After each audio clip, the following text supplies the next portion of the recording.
ia le tua ua mo fo le no le leita to te toi filo iai ia matato mafuta fo i le fiuma pa ia le tua te tono la mo se no le leita to te fa no longo ia ma mo fo se fa mano si au mo tato i le nei tu la o le mata upu fa tal no ina fa pea o le fausia o se ainga manosi salamo se lu fitu fo mo a fai le atina e over fane ngā ruru e fua i nā tau o e atina.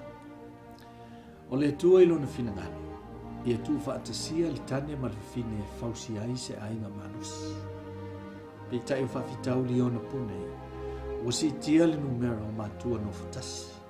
E le ngā te lea, o vaiwei fo i le te inga a inga no whorua mātua. E le tu sa uma ni mātua, e le tu sa uma fo i ni a inga stonua, pei tai. E i vaenga tau e fita tel noina, e launga te si ai ainga uma, mumua, o le loto mau, o le commitment, o le loto mau, o le mali e whaatasi leo mātua e mai whaatasi, ina ia tala noa e fo ia i whawhita au li ali li mai tono ainga. Lenga te lea o le loto mau o le ngā lue mo mana ongo le ainga atoa, e mawhai e o na whaasoa whaatasi me le whanau, lona lua, o le loto whaanga e tia, po le appreciation. O le vaenga le whaino ai le loto whaafitai o mātua i whanau. Po whanau fo i mātua, po nisi fo i o tō tino le ainga. E whaafitai ai mō ngā ruenga le lei, ina ia mawai fo i le mawhea ruai, ma le whaamalo si au, o tango whainga o lo whai i tono si ai. Lona tōru, o le loto whasotai po le communication, o le tanoanga lea, e mol atu ai ma whaaso ai manatu i mea lelei. Ma whaale tonu fo i aile limau. E le ngata fo i lea o le maenga wha o le teimi. Whaatua langa ino ava noa. E langolango i ai taimi ma tau ma whainga le ainga. O ni si e wha ava noa ai o taimi, o le tanoanga, taimi o aso whanau, taimi e whiwhainga alotu, i o taimi o aso whanau. O vaenga i a tau, lona lima, o leola mano loina, o le tino, mafu fau ato malengana. Vaenga i mawailo o na tāpua i le tua.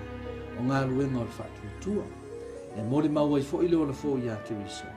Ia mawai fo i leisi malo si anga i tutono le ainga. O le malo si anga, o le vaenga le tā ua tele, mai le tua. I teimi e tāpua ia i maua mai ele malosi. E le eise tonga fiti e malo. O wa le ua o ina lei tutono le ainga le afio ngā le tua. E sauni ai teimi uma e fitu na i suinga. O ainga e tau o tele i le fina ngano le tua.